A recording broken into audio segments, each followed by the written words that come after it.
I'm going to read from chapter 3. It's about Omar and Natalie, a married couple living in the neighborhood that's scheduled to be taken by urban redevelopment. Omar is from Senegal, West Africa, and Natalie is African American.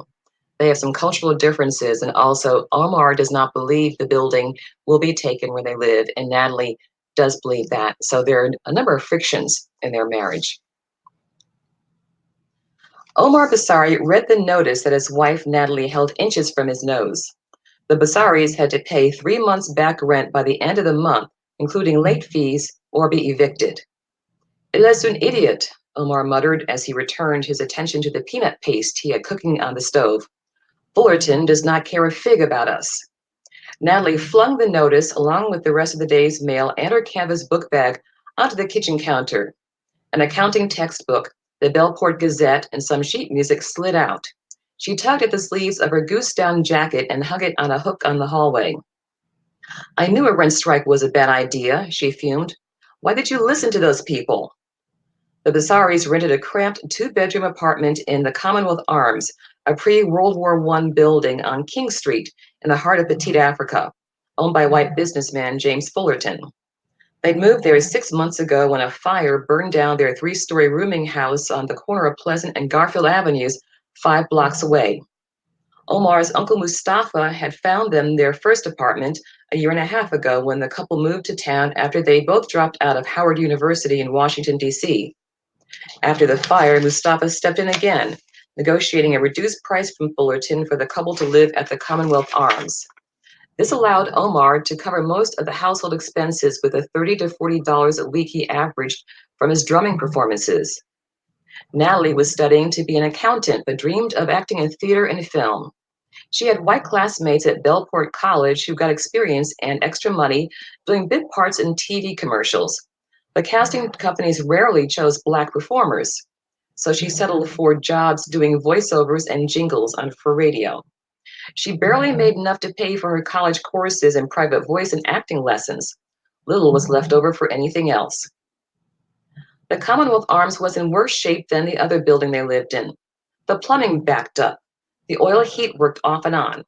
To Omar, the building's problems were minor inconveniences.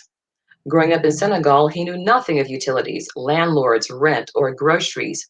He spent his childhood in the family care, a compound of mud huts with thatched roofs. There was no plumbing, running water, or electricity. Pit toilets were kept at the far end of the care. At sundown, villagers lit paraffin lamps or candles or sat in the dark and told fables.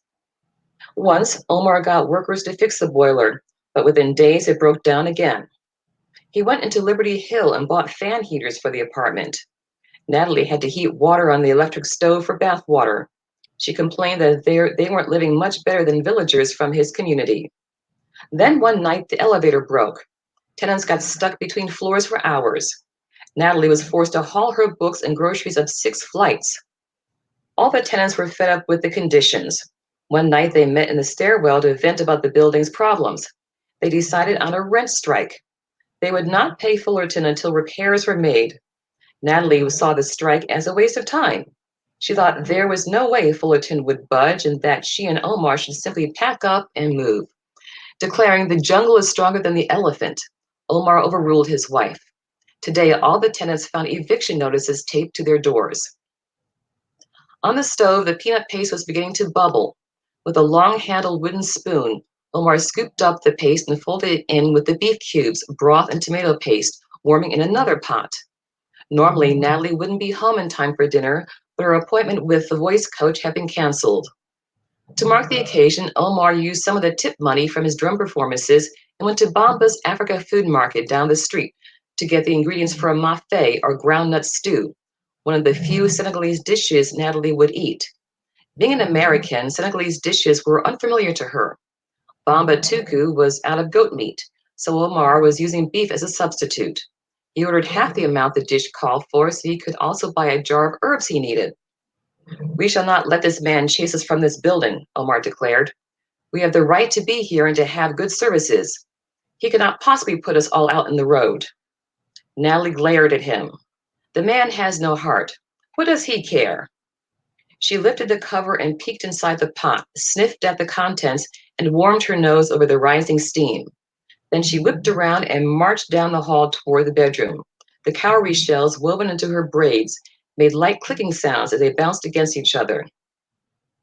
Omar was glad to have her home. Since the fire, she had scheduled more classes, more coaching, and voiceover jobs.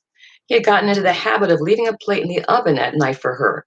She came to bed when he was asleep and left in the morning before he was awake.